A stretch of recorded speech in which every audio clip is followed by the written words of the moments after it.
Carolomag numéro 295, février 2026. Au sommaire ce mois-ci, 2. L'édito de Boris Ravignon. 3. À la une, un nouveau lieu dédié aux associations et à la jeunesse. 4. Actualité. Budget participatif 2026, déposez vos idées. Dernière ligne droite pour la rénovation de l'éclairage public. 7 médaillés à l'honneur. Basilique après la charpente autour des ardoises. Une nouvelle signalétique en centre-ville. Des actions concrètes pour protéger les hirondelles. Permis de louer un nouveau dispositif pour les logements. Facture d'eau, le CCAS renforce son soutien. 5. Rendez-vous, la reprise des marchés des producteurs de pays. Plein sens, Journée internationale des droits des femmes. Inscription scolaire, le compte à rebours de la rentrée est lancé. Recensement 2026, tout ce qu'il faut savoir. Nouvelles des musées. Prix BD Cabaret Vert 2026, la sélection officielle. 6. Agenda, les dates à retenir. 7. Sport, février un mois décisif pour l'étoile. Découverte sport, bouge ton hiver. La ville met les femmes en lumière. Lucas Guillet, chef de file du Cercle d'escrime de Charleville-Mézières. L'agenda sportif. 8. Histoire. 16 février 1899, la mort du président Félix Faure dans La vie ardennaise illustrée, une Saint-Valentin trop fêtée. 9. Expression politique, la libre expression des groupes politiques. 2. Édito de Boris Ravignon, maire de Charleville-Mézières, président d'Ardennes Métropole. Friche, réparer la ville. Connaissez-vous France Titres? Pour rappel, il s'agit du nouveau nom de l'ANTS, l'Agence nationale des titres sécurisés.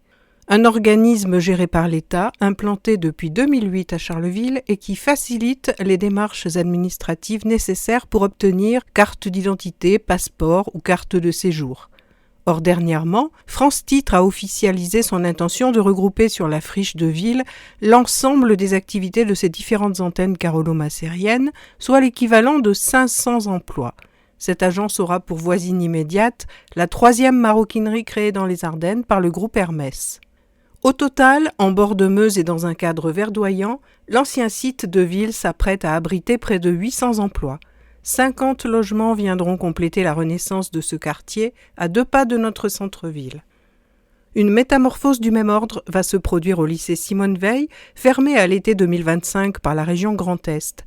Nous allons rapidement réutiliser et mettre en valeur cette friche qui va sous peu héberger 3 structures, un village au sein duquel plus de 40 associations vont obtenir des locaux adaptés pour pouvoir échanger, discuter et montrer leurs projets. Notre cuisine centrale, actuellement située à la Francheville, mais qui a besoin de locaux plus professionnels pour continuer à satisfaire les enfants des écoles comme les seniors en EHPAD. Enfin, un centre de formation géré par Alméa, organisme déjà présent, avenue de Gaulle. 2 sites, mais une même approche, une même obsession, réparer Charleville-Mézières, la guérir de ses friches et reconstruire la ville sur la ville plutôt que d'urbaniser de nouveaux espaces naturels ou agricoles. C'est la même démarche que nous engageons désormais sur les sites de la Manestampe ou de la Macérienne avec le concours du Cabaret Vert. 3. À la une. Un nouveau lieu dédié aux associations et à la jeunesse. Fermé à l'été 2025, l'ancien lycée Simone Veil s'apprête à connaître une nouvelle vie. Propriété de la ville, cet ensemble immobilier emblématique du quartier de la Bosse d'Étion entre aujourd'hui dans une phase de reconversion ambitieuse pensée au service des associations et du territoire. Loin d'un simple changement d'usage, le projet se veut une opportunité pour renforcer la vie associative locale.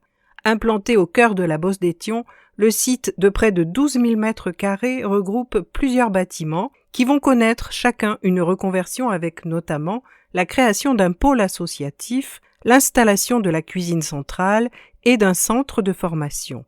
Autant de projets structurants qui s'inscrivent pleinement dans les besoins actuels de notre ville. La création d'une nouvelle maison des associations constitue l'un des axes majeurs du projet. De nombreuses associations locales ont d'ores et déjà manifesté leur intérêt pour investir ces nouveaux espaces. Les déménagements ont déjà commencé pour plusieurs associations comme Sésame 08, Da Capo Voce, Ardennes Endométriose, TCAP 21 Ardennes ou Courir en Ardennes, qui devraient être installés début février. À terme, ce sont une quarantaine de structures qui pourraient y trouver un lieu de travail adapté, fonctionnel et mutualisé. Les bâtiments accueilleront à la fois des espaces privatifs pour les associations et des espaces partagés tels que des salles de réunion ou des lieux dédiés à l'organisation d'assemblées générales, d'événements ou de temps d'échange. L'objectif est clair, offrir de meilleures conditions d'accueil aux acteurs associatifs tout en favorisant les coopérations, les rencontres et les projets communs. Ce pôle associatif a vocation à devenir un véritable lieu de ressources pour le quartier et pour l'ensemble de la ville, un espace vivant où s'inventent et se développent des initiatives citoyennes, culturelles, solidaires ou sportives. Le projet est également une opportunité pour la ville de développer une nouvelle cuisine centrale. L'actuelle structure, installée à la Francheville, arrive aujourd'hui en fin de cycle. La transformation de l'ancienne cuisine du restaurant scolaire du lycée permettra de créer un outil de production plus moderne, plus ergonomique et mieux adapté aux exigences actuelles. Cette future cuisine centrale continuera à assurer la préparation des repas destinés aux écoles de la ville ainsi qu'aux EHPAD. Elle s'inscrit dans une démarche de service public de proximité avec un équipement repensé pour répondre aux enjeux de qualité, d'organisation du travail et de volume de production. En réinvestissant un équipement existant, la ville fait le choix d'un projet durable qui valorise le patrimoine bâti tout en répondant à un besoin essentiel du quotidien des habitants. Enfin, une partie du projet devrait permettre au site de rester fidèle à sa vocation première, l'apprentissage, la transmission des savoirs et l'accompagnement des parcours professionnels, avec l'accueil du centre de formation Alméa. Un bâtiment situé à l'arrière du site pourrait ainsi être dédié à des activités de formation, tandis que l'ancien internat serait conservé afin d'héberger des apprentis, des étudiants ou ponctuellement des travailleurs saisonniers. Cette dimension renforce l'ancrage du projet dans une logique d'avenir tournée vers l'emploi, les compétences et l'insertion. Dès l'origine, la ville a souhaité inscrire le projet dans une démarche de concertation. Habitants du quartier, assemblée des habitants auxquels le projet a été présenté en réunion publique en décembre dernier, associations et futurs usagers sont appelés à être pleinement associés aux réflexions, à commencer par le futur nom que portera ce tiers-lieu. D'autres éléments du site connaîtront également des évolutions de manière plus ponctuelle. Les anciens logements de fonction seront mis en vente. Le gymnase, quant à lui, a été proposé à une association afin de maintenir une activité sur place et de répondre à des besoins existants. Ces choix s'inscrivent dans une vision globale et équilibrée du projet qui vise à optimiser l'utilisation du site tout en restant fidèle à sa vocation d'intérêt général. Avec ce projet, la ville se dote ainsi d'un nouvel espace dédié au développement de la vie associative locale, à la qualité du service public et à la formation. Un lieu en mutation, pensé pour et avec les habitants, au service du collectif et de l'avenir du territoire. 4. Actualité. Démocratie participative. Budget participatif 2026. Déposez vos idées. Comme chaque année, le budget participatif permet de réaliser des projets proposés par les habitants pour améliorer leur quartier ou leur cadre de vie. Vous avez une idée ? La campagne d'appel à projets a débuté le 1er février et se poursuit jusqu'au 30 mars. Pour proposer votre projet, plusieurs possibilités vous sont offertes. Vous pouvez faire parvenir votre idée par courriel en l'envoyant à l'adresse démocratie.participative@mairie-charleville-mézières.fr ou déposer votre idée sur la plateforme du budget participatif sur budget-participatif.charleville-mézières.fr. Les projets proposés seront ensuite soumis aux assemblées des habitants et analysés par les services municipaux pour en évaluer la faisabilité technique et financière. Le service démocratie participative viendra à votre rencontre lors de diverses manifestations pour recueillir vos idées et vous accompagner dans la construction de votre projet. Vous avez une idée? N'hésitez pas à échanger avec vos animateurs de secteur afin de proposer un projet en lien avec les besoins des habitants. Voici par secteur les noms des animateurs et les adresses auxquelles vous pouvez leur communiquer vos projets. Pour le secteur 1, Manchester, Saint-Julien-Bois d'Amour, Liliane et Jackie, à l'adresse animateur au pluriel .secteur1@gmail.com. Pour le secteur 2, La Houillère, La Beauce d'Étion, Étion, Le Clopole, La Havetière, La Villette, Les Coteaux de Bel-Air, Étion Village, Bellevue du Nord et les Atriums, Ossine et Sylvie, à l'adresse animateur.secteur2@gmail.com. Pour le secteur 3, Mézières, Basilique, La Citadelle, Arches, Le Theu, Faubourg de Pierre, Sylvie et François à l'adresse animateur.secteur3@gmail.com. Pour le secteur 4, Charleville-Centre, Nevers, Place du Cal, Moncy-Saint-Pierre, Mont-Olympe, Marie et Mariano à l'adresse assembléedeshabitants.s4@gmail.com. Pour le secteur 5, La Ronde-Couture, La Croisette, Mohon, Bois-Fortan, Les Granges-Moulues, Couronne-Champagne, Emmeline et Christophe à l'adresse adhsecteur5@gmail.com. Économie d'énergie, dernière ligne droite pour la rénovation de l'éclairage public.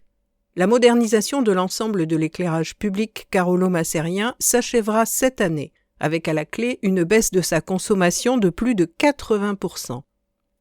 Dès 2020, bien avant la flambée des prix de l'énergie, les services techniques de la ville ont reçu pour mission de préparer et planifier la rénovation de l'éclairage public. Un chantier de grande ampleur qui concerne près de 8000 points lumineux, alimentés par plus de 200 km de câbles et pilotés par 130 armoires électriques réparties sur l'ensemble de la ville. L'investissement total s'élève à 11,5 millions d'euros hors taxes, étalé sur 4 ans, soit de 2023 à 2026. Un effort financier important, mais largement justifié. Une fois les travaux terminés, soit au plus tard le 31 décembre prochain, la consommation électrique de l'éclairage public aura diminué de plus de 80%. Une baisse déjà bien engagée puisque les améliorations réalisées ces 3 dernières années ont permis une réduction de 54%. Au 31 décembre, 5700 points lumineux avaient déjà été rénovés. Dans la plupart des cas, il s'agit de les équiper d'une ampoule LED, plus performante et plus durable, mais aussi de remplacer le mobilier par un modèle esthétiquement plus moderne. Seules exceptions dans certains secteurs patrimoniaux comme le Courbriand ou la Porte de Bourgogne où les anciennes lanternes ont été volontairement conservées. Toutes les armoires électriques ont également été remplacées par des équipements mieux sécurisés et plus discrets. Autre chantier, le changement des feux tricolores qui équipent 69 de nos carrefours. Leur renouvellement permet simultanément de les doter d'un dispositif sonore facilitant les déplacements des personnes malvoyantes.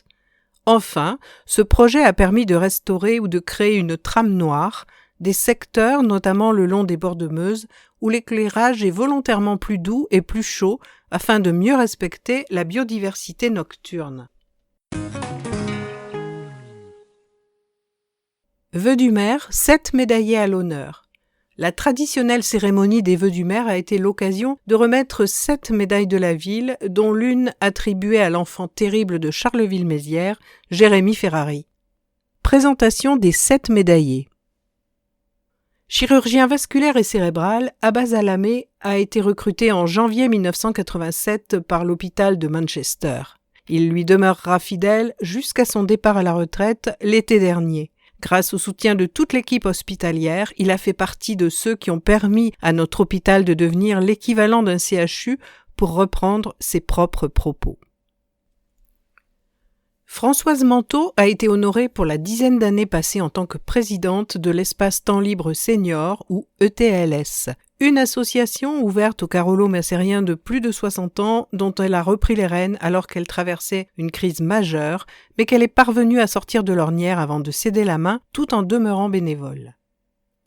Jean-Denis Leven, né à Mézières, est devenu consul honoraire de Belgique dans les Ardennes en décembre 2001, représentant ainsi les quelques 2400 Belges du département, une fonction qu'il assure toujours, même s'il vient de prendre sa retraite, après plusieurs décennies à la tête du cabinet d'assurance fondé par son père en 1946, toujours à Mézières.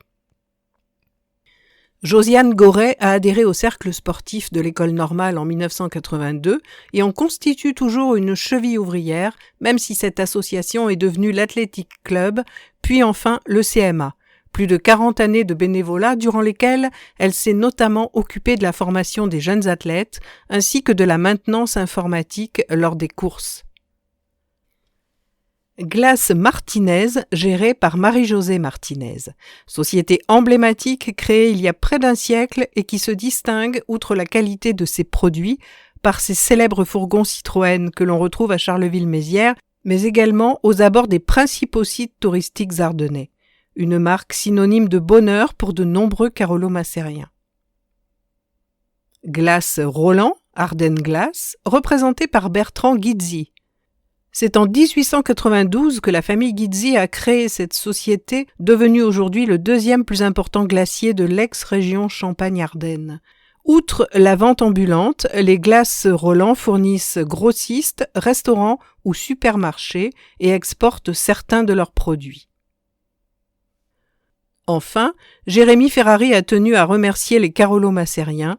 « Mon premier public », dit-il. L'humoriste a rappelé ses premiers pas au théâtre de Charleville, sous la houlette de Bruno Gnon. J'avais 16 ans et c'est là que j'ai vraiment réalisé que je me sentais plus chez moi sur scène que nulle part ailleurs. Je suis un enfant du pays et ravi de vous faire coucou, a-t-il précisé. Patrimoine. Basilique après la charpente autour des ardoises. Malgré quelques épisodes météo corsés, le chantier de restauration de la basilique de Mézières franchit étape après étape.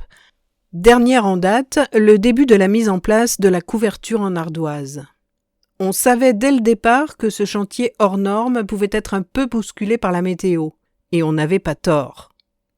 Rodolphe Giesinger, l'architecte du patrimoine chargé de la restauration de la basilique de Mézières, dont le clocher montrait d'inquiétants signes de faiblesse, aurait presque le sourire pour évoquer les coups de vent qui ont secoué les Ardennes ces derniers mois. Il y en a eu surtout 2 sévères, le dernier début janvier avec vent, neige et température glaciale, rappelle-t-il. Pas l'idéal pour travailler en hauteur et à l'air libre, malgré la protection assurée par la bâche. Pourtant, les maçons, charpentiers et désormais couvreurs qui interviennent sur place, tous compagnons du devoir et habitués à mener à bien ce type de chantier de restauration du patrimoine, ont déjà accompli de la belle ouvrage. La pose de la nouvelle charpente de la flèche est actuellement en voie d'achèvement, reprend l'architecte. On a également procédé à la pose de grandes lucarnes au pied de cette flèche, ce qui permet depuis fin janvier l'intervention des couvreurs, chargés pour leur part de mettre en place la couverture d'ardoise. Ils ont commencé par le bas de la flèche et progressent vers le haut qu'ils devraient atteindre en mai. Dans le même temps, ils accrochent les ornements en plomb, bandeaux et autres corniches façonnés pour l'occasion. Pour rappel, le chantier de restauration de la basilique doit s'achever en juin 2027. Grâce à l'implication de la Fondation du patrimoine, c'est une somme de plus de 55 000 € qui a déjà été récoltée, à laquelle il convient d'ajouter les 235 000 € apportés via le loto du patrimoine de Stéphane Bern. Souvent attachés à leur patrimoine et à son entretien, les carolo-macériens se montrent attentifs au chantier de la basilique. Et logiquement, lorsqu'ils voient le vent déchirer la bâche censée protéger le clocher durant sa restauration, ils s'inquiètent. Je les comprends, répond Rodolphe Giesinger, même si ces déchirures prouvent au contraire que tout va bien. En cas de fort coup de vent, le pire qui pourrait arriver serait en effet que cette immense bâche fasse voile et que sous la pression, elle déséquilibre le haut du clocher, raison pour laquelle elle est conçue pour céder au vent et se déchirer dès que ce dernier atteint 90 km/h. Aménagement. Une nouvelle signalétique en centre-ville. Pour valoriser les commerces et services, la ville déploie une nouvelle signalétique piétonne au cœur de Charleville-Mézières. Pensée pour les habitants comme pour les visiteurs, La nouvelle signalétique piétonne vise à rendre le centre-ville plus lisible. Installés au point stratégique, les panneaux indiquent les principales destinations, telles que les rues commerçantes, les équipements publics, les lieux culturels ou encore les parkings ou la gare, avec des temps de parcours exprimés en minutes. Une manière simple et concrète d'encourager la marche et de mieux appréhender les distances réelles entre les lieux. La démarche accorde une attention particulière au commerce local. Les activités sont regroupées par grandes catégories: alimentation, restauration, mode, services, culture ou encore santé, afin d'offrir une lecture améliorée de l'offre commerciale. En orientant naturellement les flux piétons vers les rues commerçantes, cette signalétique contribue à renforcer l'attractivité et la fréquentation du centre-ville. Le design des panneaux a été conçu en cohérence avec l'identité urbaine de Charleville-Mézières. Couleurs, typographie et matériaux s'inscrivent dans la charte de mobilier urbain, garantissant une intégration discrète et qualitative dans l'espace public. Environnement, des actions concrètes pour protéger les hirondelles. Espèce emblématique de nos paysages, l'hirondelle est aujourd'hui menacée par la raréfaction des sites de nidification et la disparition des insectes dont elle se nourrit. Afin de contribuer à sa protection, Charleville-Mézières s'engage à travers plusieurs actions. Dans ce cadre, 50 nichoirs à hirondelles seront répartis dans toute la ville en partenariat avec Nature et Avenir, soit 10 nichoirs par secteur. Destinés à leur offrir les conditions indispensables pour vivre et se reproduire, ces nids participent activement à la protection de la biodiversité locale. Une fois installés, l'association de protection de l'environnement en assurera le suivi afin de proposer des éventuels ajustements et améliorer l'attractivité de ceux qui ne seraient pas occupés. En complément, des ateliers pédagogiques de fabrication de nids d'hirondelles seront proposés au sein de la serre citoyenne les mercredis 11 et 18 février de 10h à 15h, en collaboration avec l'atelier thérapeutique de Bel-Air. Réalisés à partir de paille et d'argile ou plâtre, ces nids participeront activement à la préservation de l'espèce. Ces démarches s'inscrivent dans un objectif de protection d'une espèce fragile et protégée. Il est rappelé que, conformément au Code de l'environnement, la destruction des nids d'hirondelles est strictement interdite, qu'ils soient ou non occupés. Si vous souhaitez participer à cette action, 2 options s'offrent à vous. Pour bénéficier d'un nichoir à hirondelles, contactez le 03 24 32 40 96. Pour vous inscrire à l'atelier de fabrication de nids, contactez le 03 24 32 40 90. Pour rappel, 3 espèces d'hirondelles sont présentes sur Charleville-Mézières: l'hirondelle rustique, l'hirondelle des fenêtres et l'hirondelle des rivages.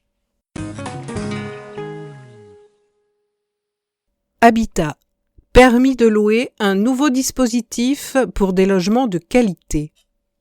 Dès le 17 avril 2026, le permis de louer entre en vigueur dans certains quartiers de Charleville-Mézières. Cette autorisation préalable vise à garantir des logements décents et sécurisés pour tous. Propriétaires, vous êtes concernés? Voici tout ce qu'il faut savoir pour louer en toute conformité. Dans certains quartiers, la ville instaure le permis de louer pour garantir que chaque logement mis en location respecte les normes de décence et de sécurité. Cette mesure distingue les propriétaires consciencieux, largement majoritaires, des quelques bailleurs proposant des logements indignes. Inscrit dans la loi pour l'accès au logement et un urbanisme rénové de 2014, connu sous le nom de loi ALUR, ce dispositif protège les locataires, valorise le patrimoine et améliore l'attractivité du territoire. Le permis de louer s'applique aux logements de plus de 15 ans en habitation principale dans 3 secteurs. Le secteur piétonnier, soit Place Ducale, rue Bourbon-du-Moulin de la République. Le centre de Mézières, concernant les rues Monge, Bayard et la place du Château. Et Mohon, place de Mohon, rue Étienne Dolé, Jean Moulin et Victor Hugo. Une carte interactive est disponible sur le site de la ville à l'adresse charleville-mézières.fr/permis-2-louer. Sont concernés les propriétaires bailleurs privés, gestionnaires de biens et agences lors d'une mise en location ou d'un changement de locataire. Sont exclus du dispositif les renouvellements de bail, locations saisonnières, logements conventionnés par l'Agence nationale de l'habitat, l'ANA, et les bailleurs sociaux. Le propriétaire dépose le formulaire CERFA 15 652*01 avec le dossier de diagnostic technique par courrier, en mairie ou par mail à l'adresse permis-de-louer@mairie-charleville-mézières.fr. Il reçoit un récépissé sous 15 jours. Rappelons que le dossier de diagnostic technique regroupe DPE, état des risques, diagnostic électricité-gaz, plomb, amiante et assainissement. Un technicien organise ensuite une visite de contrôle pour évaluer la sécurité et la salubrité du bien. La ville notifie ensuite sa décision par arrêté. 3 cas de figure existent. Soit l'accord est attribué pour 2 ans, l'autorisation doit alors être jointe au bail. Soit l'accord est émis sous réserve, 2 mois sont alors accordés pour réaliser les travaux et fournir les justificatifs de ces travaux. Soit l'accord est refusé avec obligation de travaux avant nouvelle demande. Les dépôts seront possibles dès le 17 mars 2026, soit 1 mois avant l'entrée en vigueur le 17 avril 2026. Pour les biens conformes, cette démarche reste une simple formalité valorisant votre engagement. Louer en conformité protège vos locataires et valorise votre bien. La ville vous accompagne à chaque étape. En cas de non-respect, les sanctions vont jusqu'à 5 000 € d'amende sans autorisation, 15 000 si la mise en location est effectuée malgré un refus. Plus d'informations au 03 24 32 42 75 ou encore par mail à l'adresse permis-de-louer@mairie-charleville-mézières.fr. Facture d'eau, le CCAS renforce son soutien aux Carolo-Massériens. Le bon Solidarité Eau évolue pour mieux soutenir les personnes en activité aux revenus modestes. Depuis octobre 2023, le dispositif Bon Solidarité Eau, né d'un partenariat entre Ardennes Métropole et le CCAS, permet d'aider les foyers rencontrant des difficultés pour régler leurs factures d'eau. Ce coup de pouce financier peut prendre en charge jusqu'à 80% du montant de votre facture. Jusqu'à présent, cette aide était réservée aux ménages disposant d'un reste à vivre de 10 € par jour et par personne. Depuis le 1er février, ce seuil est porté à 15 €. Les objectifs sont d'élargir l'accès à ce dispositif pour inclure les personnes en emploi à faible revenu et les classes moyennes modestes. Ces ménages, bien que insérés professionnellement, sont souvent les premiers touchés par l'augmentation des fluides, tout en étant parfois exclus des dispositifs de solidarité classiques.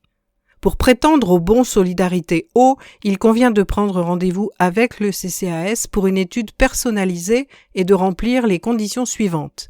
Être titulaire d'un contrat individuel d'eau actif auprès d'Ardennes Métropole, présenter une facture impayée de moins de 6 mois, résider à Charleville-Mézières, avoir un reste à vivre inférieur ou égal à 15 € après calcul de vos ressources et charges et instruction de votre demande par le CCAS. Pour plus d'infos, composez le 03 24 32 45 40 ou encore adressez un mail à l'adresse aide@ccas-charleville-mézières.fr. À vos pinceaux. Au Club Senior de Moncy-Saint-Pierre, rue Letrange, chaque mercredi après-midi, Charles Hénon transmet avec patience et passion son savoir-faire de peintre confirmé aux seniors qui souhaitent apprendre à peindre ou se perfectionner. Ces ateliers apportent de belles satisfactions à leurs participants. Une exposition en octobre 2025 au sein du CCAS avait permis de mettre en lumière la grande qualité de leurs travaux. L'expérience sera renouvelée. Alors si vous souhaitez rejoindre cet atelier, n'hésitez pas, vous y serez accueillis dans la joie et la bonne humeur. 5. Rendez-vous. Commerce, la reprise des marchés des producteurs de pays, Après une courte pause en janvier, les marchés des producteurs de pays reviennent à Charleville-Mézières. Même rythme, même lieu, les producteurs locaux vous donnent rendez-vous tous les 2e vendredis du mois sur la place du Cal et tous les 3e vendredis du mois sur la place de l'Hôtel de Ville. Vous allez pouvoir retrouver les habituels produits du terroir, produits laitiers, viande, œufs, légumes et fruits de saison, miel, jus ou encore charcuterie ardennaise. Une belle occasion de consommer des produits de saison, de favoriser des circuits courts et de soutenir les producteurs du cru, à consommer sans modération. Marché des producteurs de pays sur la place du Cal, vendredi 13 février de 15h à 19h, place de l'Hôtel de Ville, vendredi 20 février de 15h à 19h. Autre rendez-vous, place Beauchard à la Ronde Couture les dimanches de 8h à 13h, au marché couvert rue du Daga les mardis, jeudis et samedis de 8h à 13h, place de l'Hôtel de Ville les mercredis de 8h à 13h et place de Mohon les vendredis de 8h à 13h. Spectacle plein sens. Tendez l'oreille pour vous émerveiller devant la beauté des sons avec le festival 100% famille plein sens du 3 au 8 février. Au programme, spectacle, boom, installation, ateliers, jeux et bien d'autres surprises. De 6 mois à 3 ans, l'Opéra de Reims propose et hop, une immersion auditive, sensorielle et visuelle dans l'univers de l'opéra. Mercredi 4 février à 15h et 16h30 à la MCL Ma Bohème. De 3 à 10 ans, Robot révèle une construction plastique et sonore qui titille votre imagination. Samedi 7 février à 10h et 11h30 à l'ESNAM. Dès 6 ans, Barcella, le chanteur amoureux des mots, vous embarque dans un conte musical poétique avec Tourne-pouce. Samedi 7 février à 13h30, départ à vélo du Mont Olympe pour un convoi festif avec Ma ville à vélo 08 et samedi 7 février à 15h, spectacle Tourne-pouce au TCM, suivi d'un goûter offert. Dès 6 ans, les sons s'invitent à l'écran avec Des bruits en pagaille. Découvrez une sélection de courts-métrages explorant l'univers fascinant des bruits et de la musique. Dimanche 8 février à 11h au TCM. Dès 6 ans, venez vous dépenser sur le dance floor avec Turbominus, dimanche 8 février à 15h au TCM. Tout le week-end au TCM, explorez le Zygophone, un dispositif floral interactif, et amusez-vous avec des jeux musicaux. Plus d'informations, tcm.charleville-mézières.fr. Solidarité, la Journée internationale des droits des femmes. À l'occasion de la Journée internationale des droits des femmes, la ville et ses nombreux partenaires vous proposent un programme varié d'animations et de rencontres. Conférences, lectures, projections et spectacles, de nombreuses actions vous attendent autour de la date du 8 mars. Parmi elles, on peut noter les animations sportives, participatives et éducatives proposées le samedi 7 mars à la salle du Bois Crancé par le service des sports. Une journée reggae dub féminine le dimanche 8 mars au Forum ou encore une visite guidée le dimanche 8 mars au musée de l'Ardenne. Découvrez le programme plus en détail dans le Carolomag de mars et sur www.charleville-mézières.fr. La pellicule Ensorcelée vous donne rendez-vous le vendredi 6 mars à la médiathèque Voyelle pour une soirée festive et engagée où cinéma, musique et performance se répondent pour célébrer les créations féminines et libres sous toutes leurs formes. Cette année, carte blanche est donnée à la réalisatrice Lucie Borletot qui a imaginé aux côtés de l'équipe de la pellicule Ensorcelée une soirée sensible, libre et plurielle à l'image de son cinéma.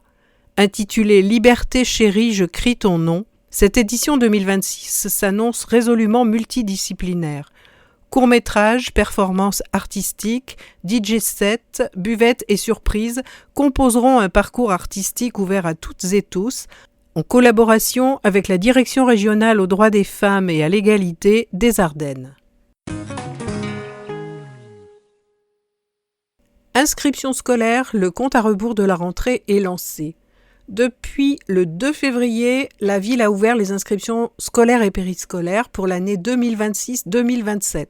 Famille de nouveaux arrivants, parents de futurs écoliers ou de futurs élèves de CP, voici le mode d'emploi pour anticiper cette étape clé avant la date butoir du 29 mai. Si le chemin des écoliers semble encore loin, c'est pourtant dès l'hiver que se joue la prochaine rentrée. À Charleville-Mézières, la campagne d'inscription pour l'année scolaire 2026-2027 vient tout juste de démarrer. Ces démarches concernent 3 profils d'enfants bien précis. Ceux nés en 2023 qui feront leur première entrée en maternelle, les élèves passant au cours préparatoire, le CP, et enfin les nouveaux résidents qui s'installent dans la cité de Rimbaud. Pour ce faire, 2 possibilités. Ou bien sur Internet en téléchargeant les documents nécessaires à l'inscription sur le site www.charlevillemézières.fr, rubrique « Vivre à Charleville-Mézières, école maternelle et élémentaire ». Une fois le dossier complété, renvoyez-le par mail à inscriptionscolaire@mairie-charlevillemézières.fr. Soit sur place en prenant rendez-vous par téléphone au 03 24 32 42 83 avec le service enseignement situé à l'hôtel de ville de Mézières. Contrairement à l'inscription scolaire automatique d'une année sur l'autre, hors passage en CP, les services périscolaires, cantine, garderie et accueil du mercredi exigent un renouvellement annuel obligatoire. Pour inscrire votre enfant à ces services, 3 possibilités s'offrent à vous. En ligne sur l'espace famille à l'adresse www.espace-citoyen.net/cmz. Connectez-vous à votre espace perso, créez une inscription dans la rubrique Ma famille et laissez-vous guider. Par courriel, en téléchargeant les documents nécessaires sur l'espace famille. Une fois le dossier complété, renvoyez-le à perisco@mairie-charlevillemézières.fr. Enfin, sur place, en déposant le dossier complet au service accueil famille du périscolaire, à l'hôtel de ville, du lundi au vendredi de 8h30 à midi et de 13h30 à 17h30. Recensement 2026, tout ce qu'il faut savoir. Depuis le 15 janvier, une partie de la population carolo-macérienne fait l'objet d'une campagne de recensement qui se déroulera jusqu'au 21 février 2026. Le recensement n'est pas qu'une formalité administrative obligatoire, c'est un outil indispensable pour déterminer le nombre officiel d'habitants de Charleville-Mézières. Ces chiffres ont un impact direct sur les dotations financières versées par l'État à notre commune, l'adaptation des services publics aux besoins réels de notre population, mais aussi les décisions d'aménagement et d'investissement pour l'avenir. En répondant au recensement, vous participez donc activement à la construction de politiques publiques adaptées à notre ville. Dans les faits, l'un des agents recenseurs de la ville se présentera chez vous, muni de sa carte officielle et vous remettra un questionnaire que vous pourrez remplir ensemble. Si vous le préférez, vous pouvez renseigner le formulaire seul et le renvoyer au service citoyenneté, situé place de l'hôtel de ville, ou bien encore répondre en ligne en toute sécurité via le site www.le-recensement-et-moi.fr. Vous pourrez vous connecter avec les identifiants et la notice qui vous auront été remis par l'agent. Pour rappel, les données transmises sont confidentielles. Le recensement de la population est gratuit, méfiez-vous des sites qui pourraient vous demander un paiement. Plus d'informations par téléphone au 03 68 89 04 80 ou par mail à l'adresse recensement2026@mairie-charlevillemézières.fr. Nouvelle des musées. Bonaventure Fiolien, le pèlerin de la beauté. Du 12 février au 24 mars 2026 au musée de l'Ardenne, à la salle d'exposition temporaire.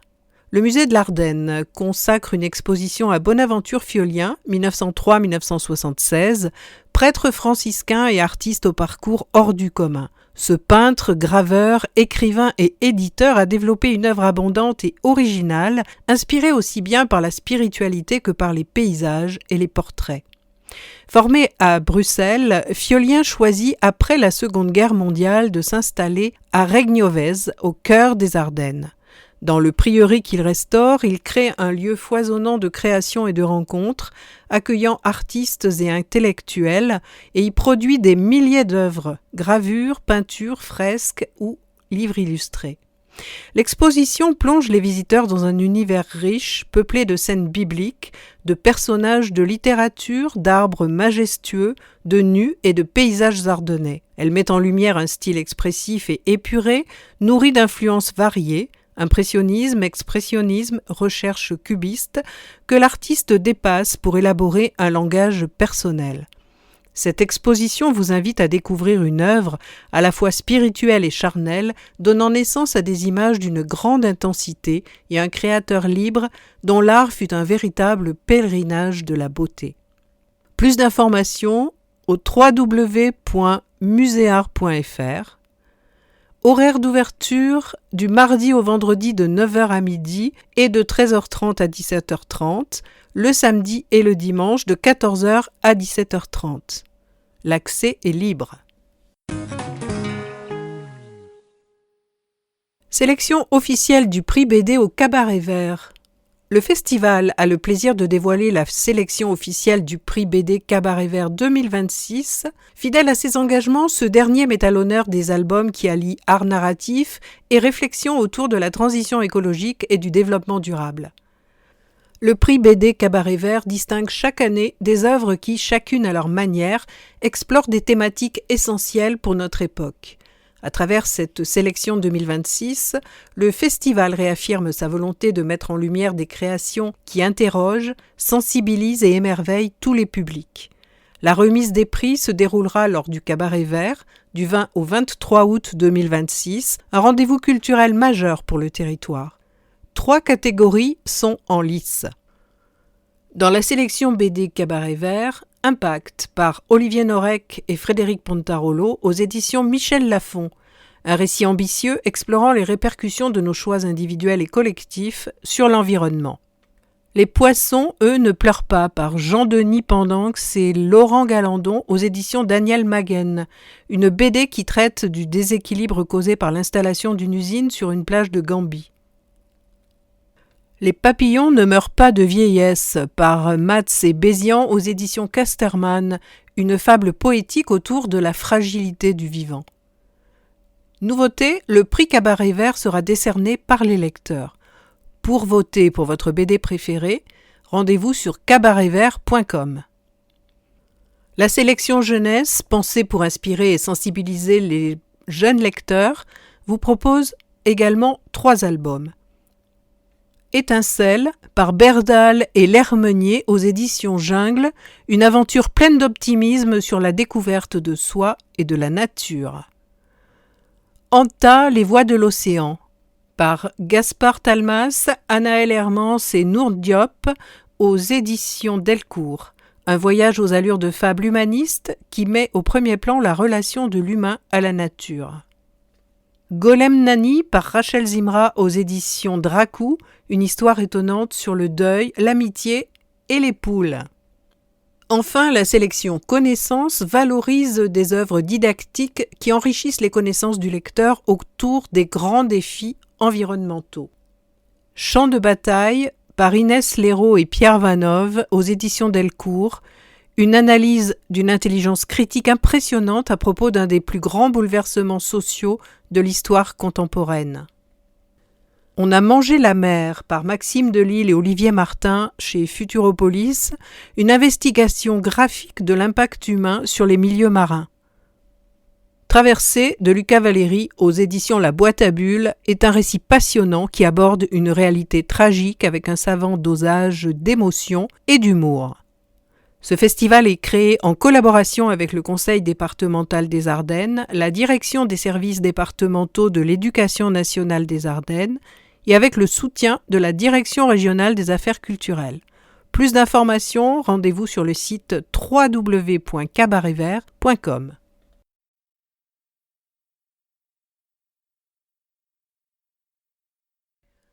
« 6. Agenda. Février. Mardi 3 février à 19h, projection vivante à la médiathèque Voyelle, organisée par Stop la haine de l'autre. Mardi 3 février à 19h30, projection Pompei sotto le nuvole de Gianfranco Rossi au cinéma Métropolis par Figli del Gonzaga, les enfants de Gonzague. Jeudi 5 février à 19h, assemblée générale de l'association Ardennes Endométriose à l'Hôtel de Ville de Mézières. Vendredi 6 février à 20h30, concert Christophe Monio et Didier Itursari à l'auditorium du Conservatoire par Charleville Action Jazz. Plus d'infos à l'adresse www.charlevilleactionjazz.com. Vendredi 6 à 16h et samedi 7 à 9h, portes ouvertes au lycée Monge. Samedi 7 février à 9h, portes ouvertes au campus Sup-Ardennes. Samedi 7 février à 14h30, conférence 25 000 km à pied sur les chemins de pèlerinage, quatrain après quatrain, de Jean-Pierre Musialowski. À la maison diocésaine Jules Bierry, la conférence sera précédée à 9h30 de l'Assemblée générale de l'association RP08. Samedi 7 février à 20h, concert Hellscape Golatus Is à la MCL Mabohem, organisé par l'Assos Tartare et les droits de l'OHM. Samedi 7 février à 20h30, soirée années 80. Réservation 75forestavenue.com ou 03 24 55 00 00. Samedi 7 et dimanche 8 février à 9h, 41e exposition avicole au Parc des Expositions. Samedi 7 et dimanche 8 février à 10h, Carolo Flash Week à la Salle Nevers, organisée par l'association Mais l'Ambiance. Dimanche 8 février à 14h, repas dansant de la Saint-Valentin avec Dany Daniel, à la Salle Arc-en-Ciel, organisée par le Teux Loisir Club. Réservation au 03 24 37 14 17.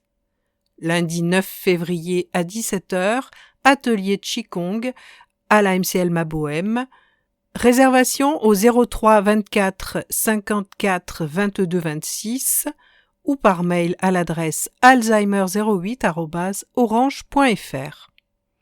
Mercredi 11 et 18 février à 10h, atelier Nid d'Hirondelle à la Serre citoyenne. Réservation et information au 03 24 32 40 90.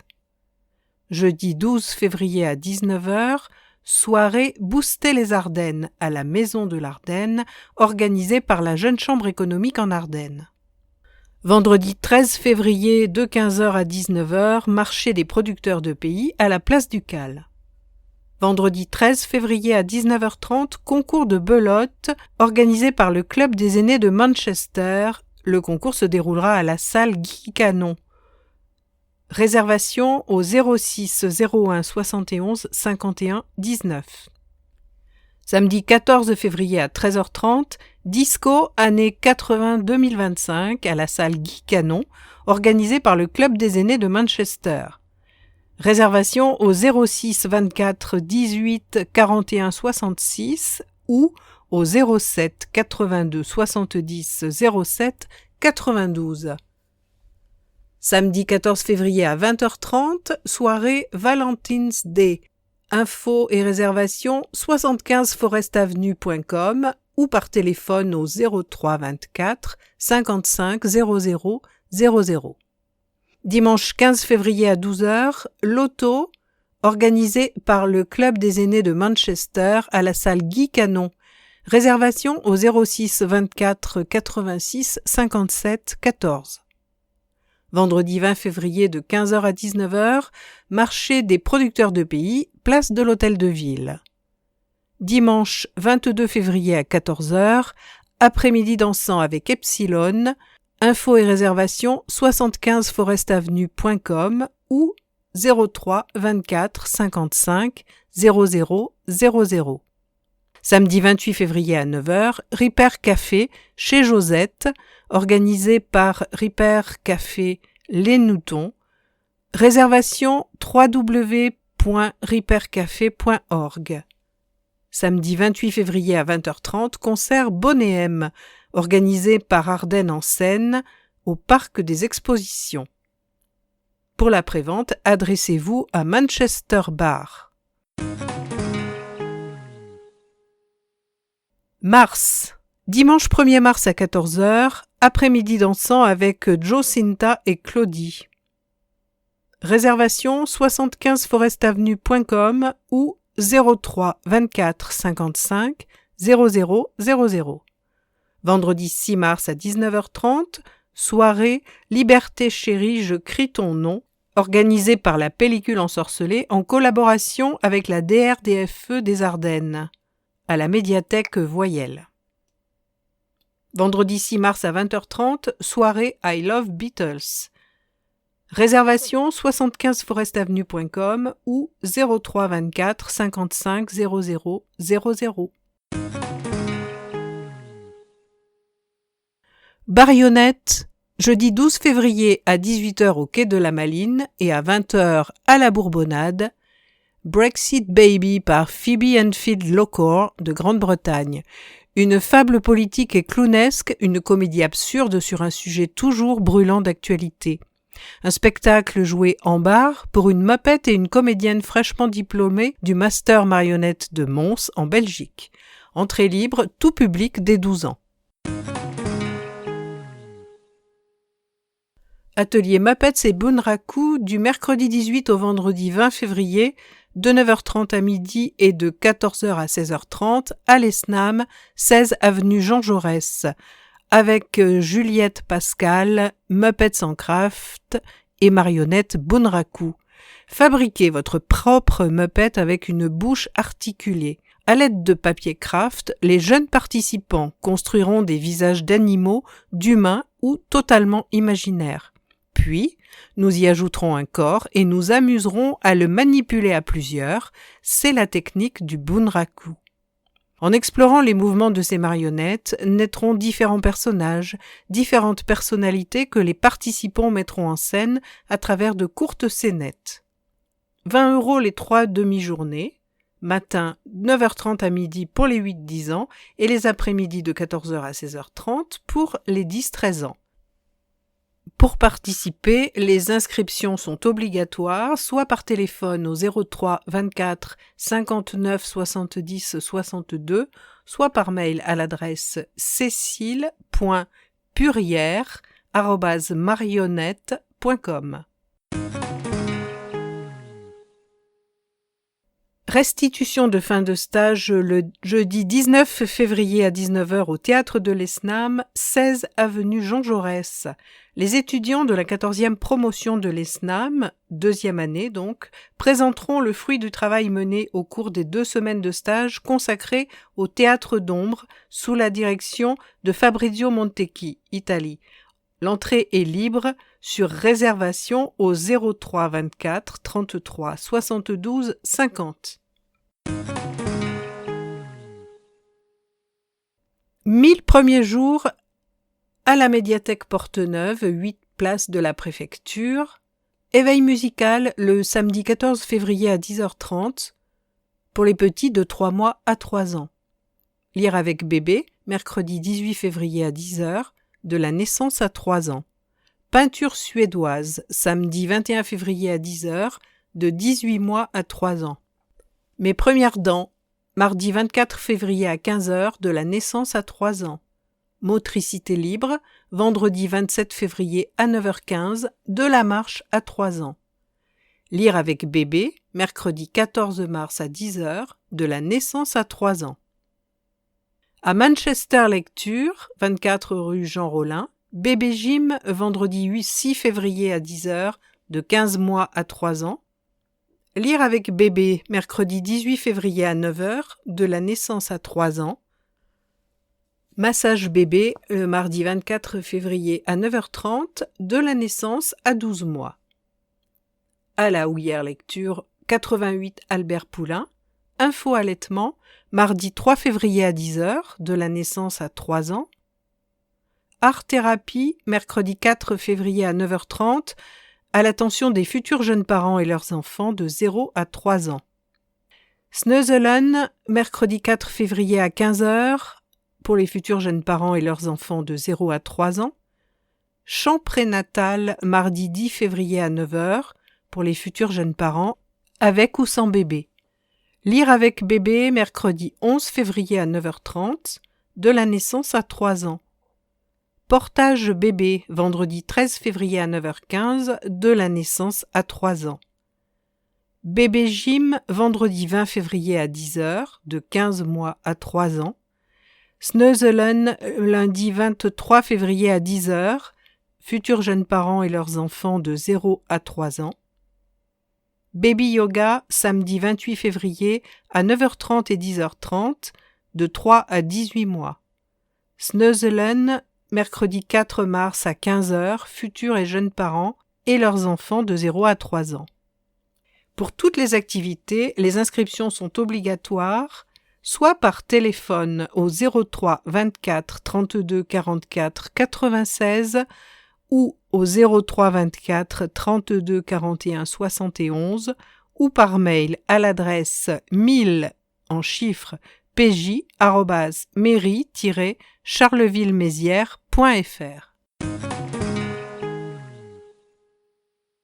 Au théâtre de Charleville-Mézières, Confidence d'un illusionniste le mardi 10 février à 20 h, spectacle de magie-mentalisme par Rémi Larousse. Le mentaliste lève le voile sur les coulisses de sa discipline. À travers des expériences étonnantes, il joue avec le désir de découvrir tout en célébrant la force du mystère, l'envie de croire et la curiosité de savoir. Pour un public à partir de 10 ans. Également au TCM, La Bête Noire et Petite Reine, le mardi 3 mars à 20 h, spectacle de cirque par la compagnie L'Oublié, dans le programme de la Journée internationale des droits des femmes. 2 portraits intimes de femmes de cirque en clair-obscur. À travers ce diptyque sensible et physique, complétant ces spectacles collectifs, dont La Chute des Anges et 1 contre 1, accueillis au TCM, Raphaël Boitel convoque un cirque sans détour qui questionne nos luttes intérieures et notre besoin de liberté, pour un public dès 10 ans. Autour du spectacle, mardi 3 mars à 18 h 30.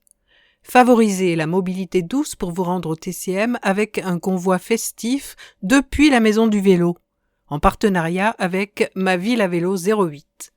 Informations sur le site de la ville à l'adresse www.charleville-mézières.fr ou à la billetterie du TCM au 03 24 32 44 50. Les marionnettes off, nouvelle année, nouvelle saison culturelle.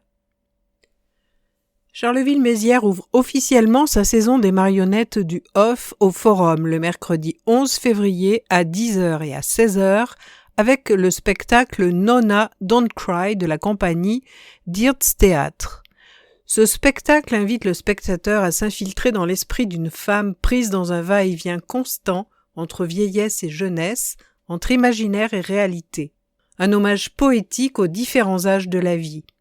À partir de 6 ans, durée 20 minutes, danse et marionnettes portées, billetterie libre au profit de la compagnie dans la limite des places disponibles. La réservation est proposée en ligne 15 jours avant sur www.charleville-mézières.fr/calendrier/MOF. Vous pourrez également vous procurer vos billets sur place 15 minutes avant le début du spectacle. Informations par téléphone au 03 24 32 44 40 ou par mail à l'adresse culture@mairie-charleville-mézières.fr. Le Forum propose Charleville-Mézières tombe amoureuse du punk. Attention, le spectacle est d'ores et déjà complet. Oubliez les roses et les chandelles. Le samedi 14 février, c'est en riff, en pogo et en décibels que se fêtera la Saint-Valentin à Charleville-Mézières. La salle du Forum affiche complet pour une soirée punk explosive, organisée en partenariat avec la ville de Charleville-Mézières, preuve du dynamisme culturel local et du soutien affirmé aux musiques actuelles. Merci à Ardennes Rock et au public ardennais, le Forum s'apprête à vivre une soirée mémorable avec une affiche survoltée, avec les Ramoneurs de Menhir, 8°6 Crew et Guillotine. À Charleville, l'amour ne se murmure pas. Il se crie, guitare saturée à fond.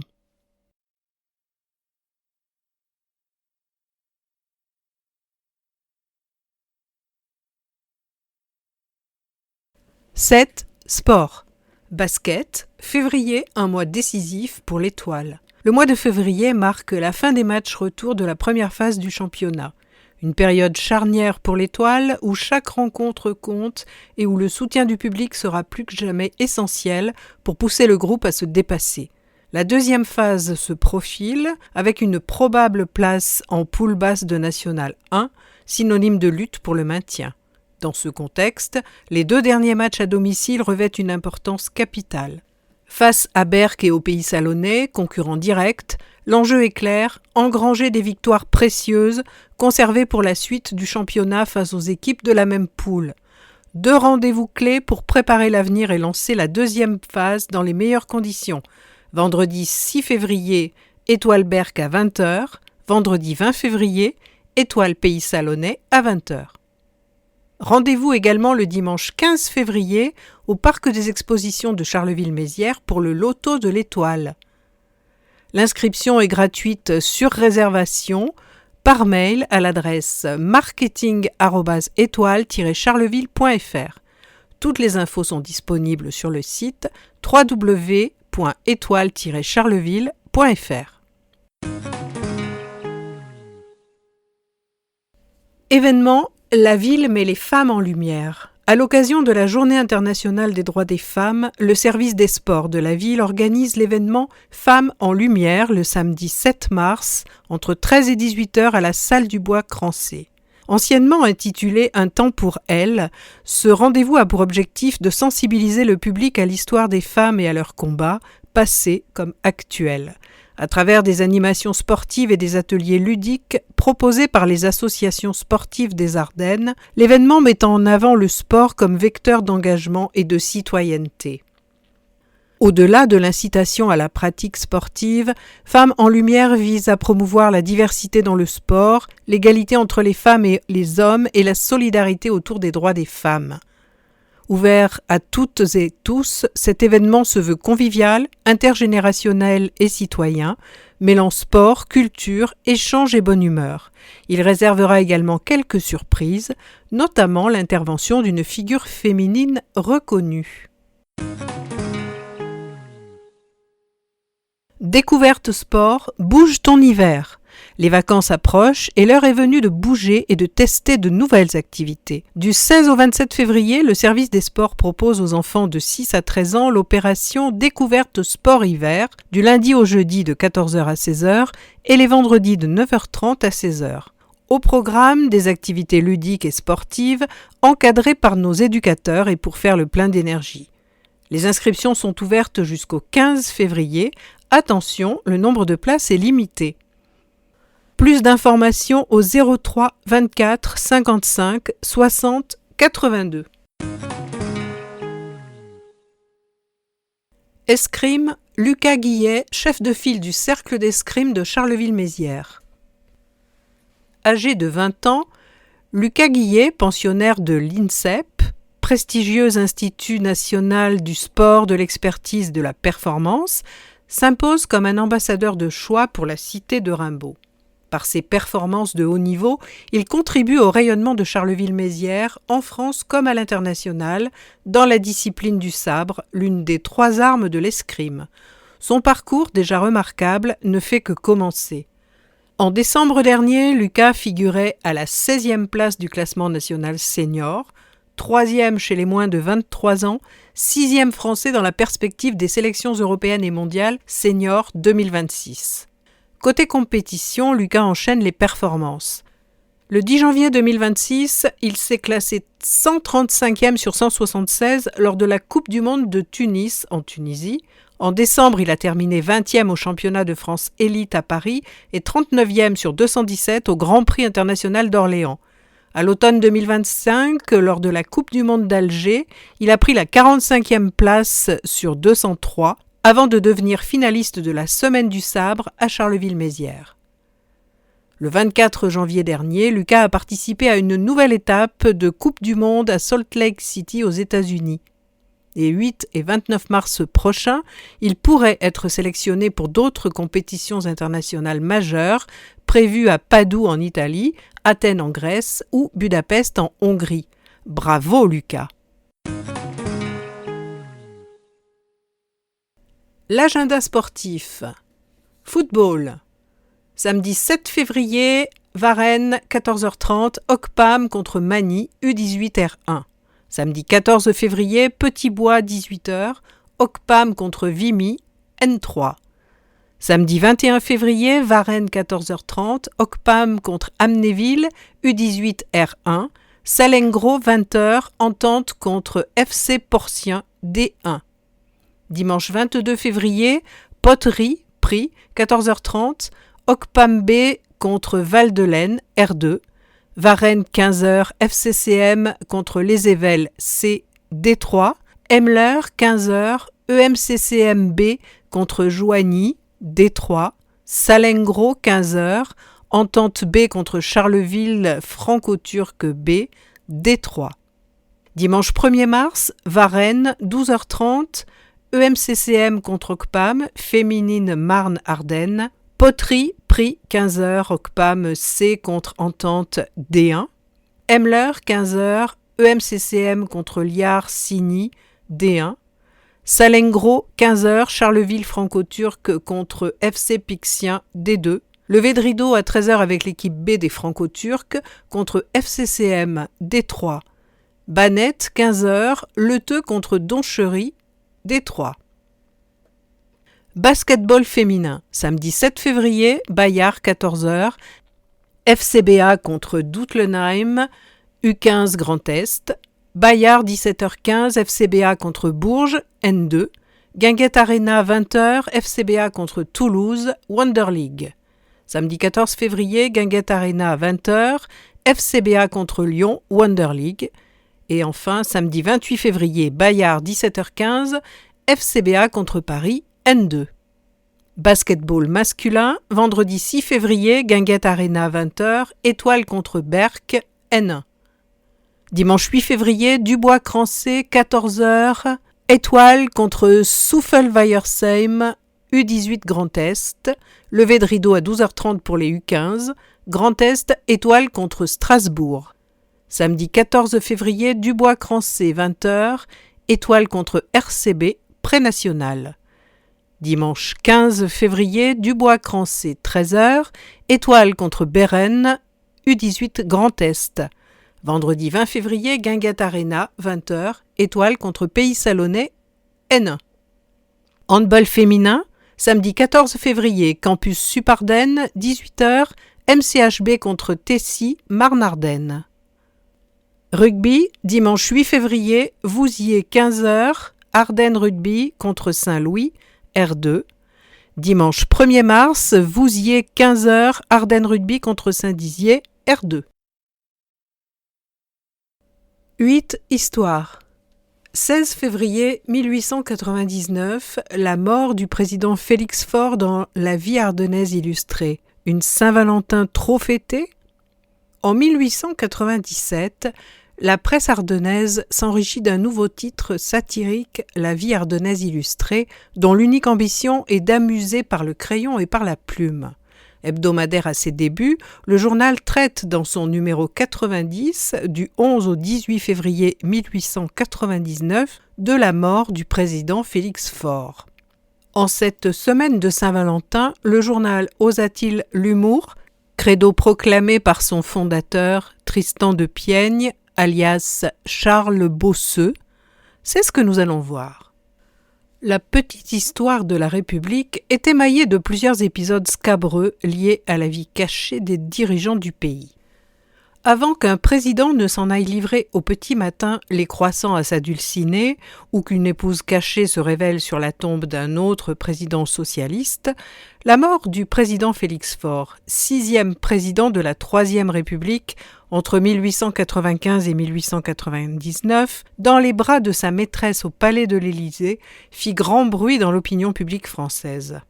Entre componction et amusement, la presse se fit largement l'écho de cette affaire de mœurs. Une belle occasion pour les journaux satiriques d'exercer leur plume irrévérencieuse. Dans les Ardennes, la vie ardennaise illustrée fait de l'événement la une de son numéro 90.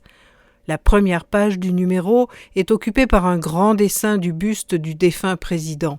Sobre, le visage grave, le portrait montre un homme d'État digne, en responsabilité, marqué par les tensions de son mandat.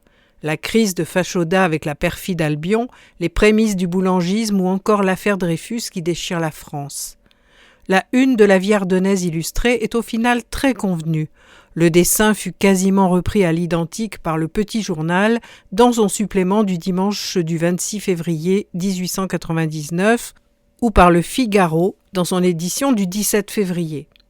À l'inverse, d'autres journaux se montrent plus explicites pour évoquer ce trépas insolite. Le Progrès illustré ou l'Illustration propose des dessins de presse sur les ultimes moments du président avec la fatale maîtresse et son directeur de cabinet à son chevet. Le Journal du Peuple explique dans son édition du 18 février que Faure est mort, je cite, d'avoir trop sacrifié à Vénus, tandis que l'infortunée Marguerite, Meg Steinheil, gagne le sobriquet de la pompe funèbre. La vie ardennaise illustrée consacre 2 colonnes à l'évocation de la vie du défunt président. Le contenu de cet article est plutôt décevant pour un journal satirique. Le journaliste dresse un portrait flatteur du président, vantant les mérites d'un autodidacte issu du monde ouvrier et parvenu au plus haut sommet de l'État. Tout au plus, le plumitif souligne-t-il une vie faite de voyages et de bonheur, loin des tumultes de la vie politique intérieure. Il est vrai que depuis la Constitution Grévy de 1879 et l'institution du monisme parlementaire, le président, sous la Troisième République, ne conserve qu'un rôle de représentation. Tout au plus retrouve-t-on dans le texte une allusion à une fin soudaine liée à un mal soudain. On s'étonne dès lors du choix de la rédaction de ne pas insister davantage sur les circonstances cocasses de cette mort. En revanche, l'image du père de famille frappé au milieu des siens dut faire sourire un lectorat sûrement friand de bons mots. Un esprit grivois verrait par ailleurs dans le choix du vocabulaire de l'auteur quelques allusions salaces à peine voilées dans la prose du journaliste. Lorsque celui-ci évoque fort, se pénétrant de son rôle après avoir manié, je cite à nouveau, de rudes outils ou encore le bourgeois en habit noir aux pompes orientales. La proximité de la date du trépas de Félix Faure avec celle de la Saint-Valentin pouvait offrir un rapprochement facile pour un bon mot, l'humour. Or, il n'en est pas question dans l'article de la vie ardennaise illustrée. Héritière des Lupercales romaines, la fête des amoureux est célébrée le 14 février en l'honneur de Valentin de Terni, évêque martyrisé au IIIe siècle et désigné comme le saint patron des amoureux par le sulfureux pape Alexandre VI Borgia au XVe siècle. La pratique de l'échange de billets doux et de cadeaux semble attestée dès le XIVe siècle en Angleterre. Le silence du journal ardennais sur ce hasard du calendrier ne doit rien à un quelconque raidissement des mœurs dans la France de la fin du XIXe siècle. L'époque et le mois de février sont toujours propices au défoulement, ainsi que l'atteste l'édition du Petit Ardennais des 14 et 15 février 1899, dans laquelle pas moins de 3 bals organisés pour la fête de Mardi Gras sont annoncés. Les raisons du silence sur la Saint-Valentin dans le journal ardennais sont plus sûrement liées à la posture laïcarde adoptée par la République et une partie des médias pour laïciser la société française. Les lois Ferry ont, dès 1881-82, proclamé l'école gratuite, laïque et obligatoire. L'arrivée de la gauche au pouvoir en 1898, avec Waldeck-Rousseau, ravive les crispations autour de la question de la laïcité face aux congrégations. Aussi n'est-il point opportun dans les colonnes de la vie ardennaise illustrée de trop insister sur une scansion du temps appuyée sur le calendrier des saints chrétiens. La fête du Mardi Gras, elle aussi inscrite dans le calendrier grégorien, est en revanche plus consensuelle par sa dimension carnavalesque. Toutefois, l'autocensure de la rédaction de la vie ardennaise sur la fête de la Saint-Valentin prive le journal d'un article plus transgressif, conforme à la ligne éditoriale revendiquée par Charles Bosseux.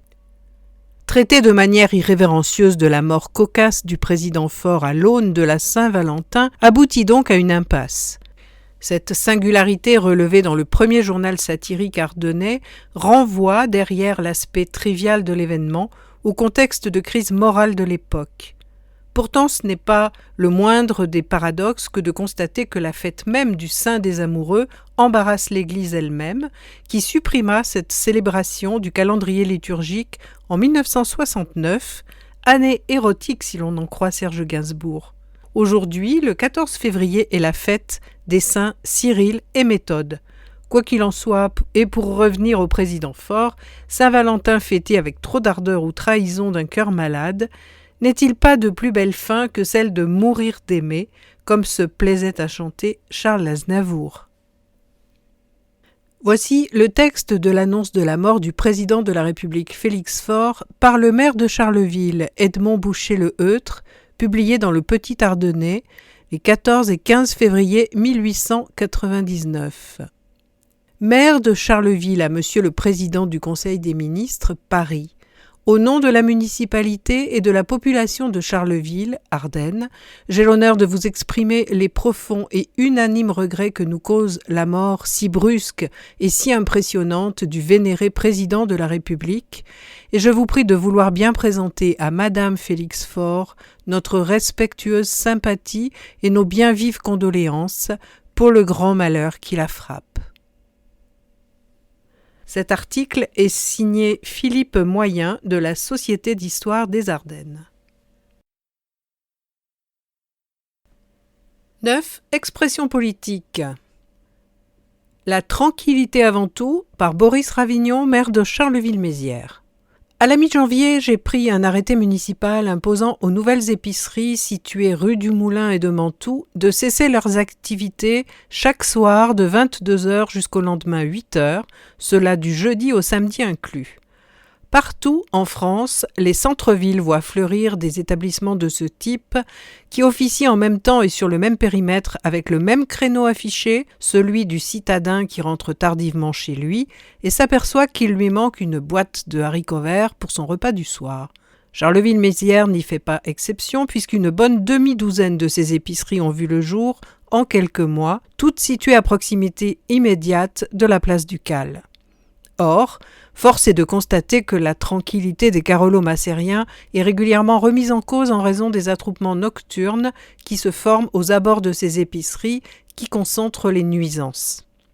Ces troubles réguliers à l'ordre public se traduisent par des rixes, des dégradations, des tags, des stationnements illicites, des nuisances sonores. Et visiblement, les températures hivernales ne découragent pas les participants. La dernière bagarre s'est produite fin décembre. Si vous avez dans vos connaissances une personne habitant rue du Moulin, où se trouvent regroupés plusieurs de ces commerces, demandez-lui son ressenti. Face à cette situation inacceptable, j'ai tout d'abord interdit la vente nocturne d'alcool par le biais d'un premier arrêté municipal, rapidement relayé par un second arrêté de même nature, mais cette fois préfectoral. Cette mesure n'étant visiblement pas suffisante pour régler le problème, je viens donc d'interdire l'ouverture de ces épiceries la nuit, du jeudi soir au dimanche matin. Comme cela a été le cas à la Houillère l'été dernier avec un café associatif dont l'existence remettait régulièrement en cause la quiétude du quartier, j'ai la ferme intention d'utiliser pleinement tous les moyens placés à ma disposition, qu'ils soient policiers, judiciaires ou administratifs, pour assurer 24 heures sur 24 la tranquillité de tous les carolo-massériens où qu'ils habitent. Et il en sera ainsi tant que je serai maire de Charleville-Mézières. Environnement et jeunesse, un avenir à dessiner plus clairement, par Anne Papier pour la liste Une ville pour tous. Depuis près de 10 ans, en tant que maire de Charleville-Mézières et président d'Ardennes Métropole, Boris Ravignon a porté des projets sur le développement urbain, l'attractivité culturelle ou la transition énergétique. Si ces initiatives montrent une volonté d'évolution, le bilan concret en termes d'écologie réelle et de perspectives pour la jeunesse reste mitigé et demande une réorientation plus profonde. Sur le plan énergétique, la ville s'est dotée d'équipements ambitieux comme le réseau de chaleur ou la rénovation du siège d'Ardenne Métropole. La municipalité a investi dans la végétalisation de cours d'école. Cependant, plusieurs enjeux essentiels restent insuffisamment traités. La transition écologique est trop technique et pas assez sociale, ni pensée comme une démarche globale conditionnant l'ensemble des choix municipaux. C'est une nouvelle manière d'aborder la politique qui doit être instaurée. Si les équipements publics deviennent plus verts, la transformation n'a pas encore produit d'effets significatifs sur le quotidien des Carolo-Macériens. On espère une réduction notable de la pollution des quartiers, des plans globaux comme les îlots de chaleur ou la structuration d'une mobilité douce réellement efficace, avec des pistes cyclables sûres, des transports gratuits ou fortement subventionnés pour les jeunes. Trop souvent, les actions écologiques sont centrées sur des bâtiments ou des projets ponctuels sans stratégie d'ensemble qui répondent aux urgences climatiques et sociales. La politique de nature en ville peine à produire des espaces publics réellement inclusifs, ombragés et biodiversifiés, indispensables face aux épisodes de chaleur extrême que connaissent régulièrement nos communes et qui vont s'aggraver. On s'interroge sur les choix budgétaires.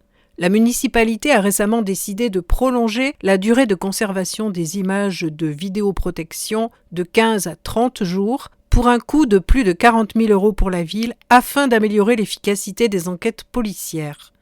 Si la sécurité est évidemment une préoccupation légitime, ce choix budgétaire donne l'impression d'une priorité donnée au contrôle plutôt qu'à l'investissement social, éducatif et environnemental qui aurait un impact plus structurel sur la tranquillité publique. La participation jeunesse dans l'évolution de la ville et sa co-construction écologique est insuffisante. Les jeunes Carolo-Macériens ne sont pas encore assez associés aux décisions qui façonneront leur avenir, alors que la jeunesse est la partie de la population qui subira le plus les conséquences du dérèglement climatique et des transformations économiques. Lors de récentes concertations régionales, les jeunes ont été invités à imaginer leur territoire en 2041 autour des questions climatiques, d'accès aux loisirs et à l'emploi, ou encore de mobilité durable. Cette démarche nécessite un prolongement concret incarné par la ville elle-même. Il est urgent de construire une politique globale de développement de la nature en ville, d'organiser des mobilités douces accessibles et sécurisées, une éducation environnementale active et d'impliquer les jeunes dans un projet écologique complet pour la ville.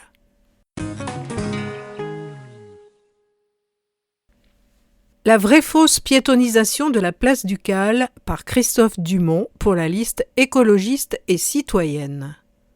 Le maire l'a confirmé lors du conseil municipal de novembre, malgré les promesses répétées de notre édile, la place du Cal ne sera pas piétonisée, sinon épisodiquement. Comme nous l'écrivions ici en avril, cette affaire de la piétonisation de la place du Cal est abracadabrantesque, jugez-en. Sur le site de la ville, le 1er septembre 2024, on lit « Depuis le 3 mai 2024, la place est passée dans sa seconde phase de piétonisation. Jusqu'au 13 octobre, elle sera piétonne 7 jours sur 7. Puis, à partir du 12 novembre et jusqu'à la fin décembre, elle reprendra un rythme semi-piéton, circulation autorisée de la rue du Petit Bois à la rue du Moulin. Puis, dans le Carolo-Mac de mars 2025, d'avril à fin mai, piétonisation les week-ends du vendredi 18h au lundi 6h, avec parfois extension au vendredi midi, puis 2 juin à fin septembre, piétonisation 7 jours sur 7, et enfin, d'octobre à fin décembre, piétonisation suspendue, sauf pendant le marché de Noël. Finalement, la place du Cal n'a pas été piétonnisée pendant ce marché de Noël. Les piétons devaient pendant cette période rivaliser avec les automobiles, le terre-plein étant occupé, et que dire des handicapés en fauteuil pour qui la place devenait inaccessible. Sur la partie pseudo-piétonne de la rue du Petit Bois, c'est pire. Les piétons doivent tenter d'éviter les voitures et les vélos qui circulent dans les deux sens, dans cet espace conçu pour être piéton et beaucoup trop étroit pour constituer une zone de rencontre. On nous présente comme une poursuite de la dynamique de piétonisation, une régression des plages piétonnes de notre place emblématique. On ne comprend rien, ni au projet, ni au calendrier. Il est impossible d'installer des habitudes. Pourtant, Le résultat de toutes les études l'indique, en particulier celle de l'Agence de l'énergie et de la maîtrise de l'environnement, l'ADEME, la piétonisation bénéficie au commerce du centre-ville. Il est inutile de singer les centres commerciaux périphériques, les clients préféreront toujours l'original à la copie. Le centre-ville doit jouer une autre carte, celui de l'art de vivre, celui de l'apaisement, celui de la piétonisation. Les clients l'indiquent en masse. Les freins au commerce en centre-ville sont dus à l'omniprésence de la voiture. Pourtant, la vieille doctrine du « no parking, no business » revient en force. Au XXe siècle, un important commerçant carolo-massérien défendait que la fin du stationnement sur le terre-plein de la place Ducale sonnerait la fin du commerce carolo. On croirait nos élus revenus à professer ces vieilles lunes. Le maire, reniant ses promesses, a donc cédé au lobbying. Pourtant, la multiplication inquiétante des vitrines vides, la croissance exponentielle ces temps-ci de la vacance commerciale au centre-ville, devrait l'inciter à plus d'audace et moins de renoncement face à la pression. Si ce n'était pas le cas, nous aurions bientôt un centre-ville sans commerce où la priorité aux véhicules motorisés bénéficiera surtout à la ribambelle des camions de livraison acheminant des marchandises acquises sur Internet. À quand un référendum sur une réelle piétonisation de notre place ?